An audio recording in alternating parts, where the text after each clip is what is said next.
saya dari tadi tuh melihat sosok Tia ya, yang sangat kuat substansinya.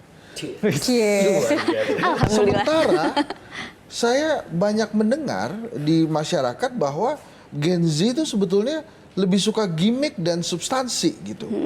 Nah menurut Tia sendiri sebetulnya mereka sukanya substansi atau gimmick sih?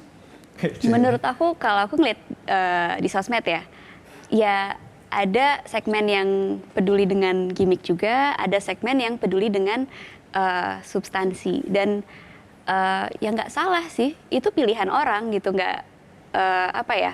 Cuman kalau aku lebih merasa bahwa lebih banyak yang sekarang peduli dengan substansi.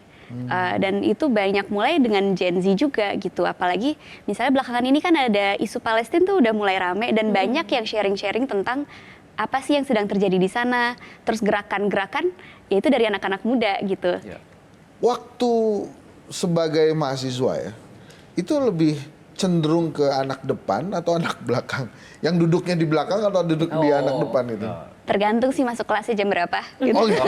Gitu. Jadi tidak berpengaruh pada substansi. Karena dia bukan ordal. Bukan ordal.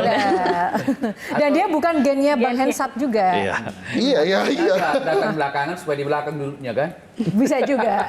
Tapi ada satu yang menarik, cek fakta gitu ya.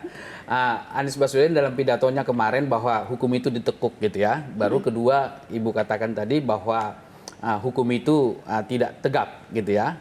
Nah, lalu ada nggak bisa Tia jelaskan kepada kami sebagai cek fakta yang akhir-akhir ini ada nggak perilaku yang tidak tegak hukum atau katakanlah tajam ke atas, apa tuh?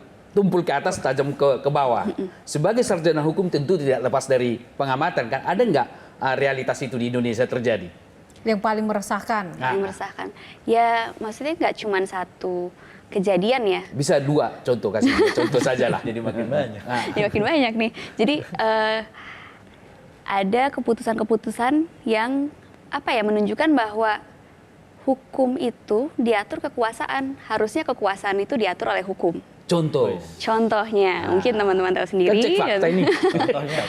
ada banyak. Misalnya banyak kasus-kasus di mana yang seperti Abah katakan kemarin, ada ibu yang mengalami KDRT. Iya. Dia itu melaporkan, tapi tidak ditindaklanjuti. Mungkin karena nggak ada ordal.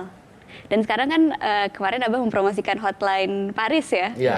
Nah itu juga Pengacara gratis. pengacara gratis. Jadi gimana walaupun mereka nggak bisa bayar pengacara, harus didampingi dan mendapatkan hak-haknya di mata hukum gitu. Pernah nggak orang lain mendekati Ibu Tia sebagai orang dalam ketika Anies Baswedan jadi gubernur?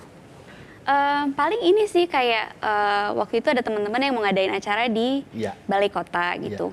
Cuman kalau dari situ aku ya mengarahkan aja, karena mungkin mereka nanya ke aku. Ya karena mereka nggak tahu mau hubungin siapa gitu. Jadi ya aku arahkan, bisa kontak ke sini. Berarti tetap pada prosesnya gitu ya? Tetap pada prosesnya. Baik, terima kasih. Ini, yuk.